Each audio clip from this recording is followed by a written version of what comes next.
கொரோனாவின் புதிய வகையான JN.1 வகை தொற்று பல்வேறு நாடுகளில் பரவி வருகிறது.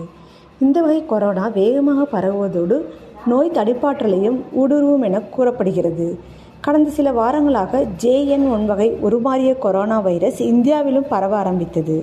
கடந்த ஆண்டு டிசம்பர் 5ஆம் தேதி வரை 2 இலக்கங்களில் பாதிக்கப்பட்டவர்களின் எண்ணிக்கை இருந்தது. ஆனால் குளிர்காலம் தொடங்கியுள்ளதால் JN.1 வைரஸ் பரவல் சற்று அதிகமாகி உள்ளது.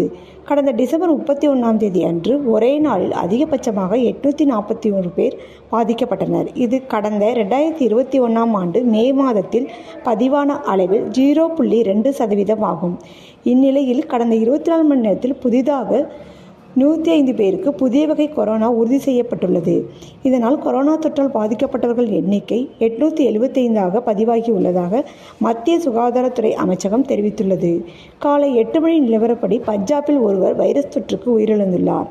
JN.1 வைரஸ் தொற்றால் பாதிக்கப்பட்டவர்களில் 92% பேர் வீட்டில் இருந்தே சிகிச்சை பெற்று வந்துள்ளனர். பொது இடங்களுக்கு செல்லும் போது கண்டிப்பாக முகக்கவசம் அணிய வேண்டும் என அறிவுறுத்தப்பட்டுள்ளது. இதனைத் தொடர்ந்து நோயிலிருந்து மீண்டவர்களின் எண்ணிக்கை 4.4 கோடியாக அதிகரித்துள்ளது என்றும் பாதிப்பில் இருந்து மீண்டவர்களின் எண்ணிக்கை 98.81% உள்ளது எனவும் மத்திய சுகாதார அமைச்சகம் இணையதளத்தில் தெரிவித்துள்ளது.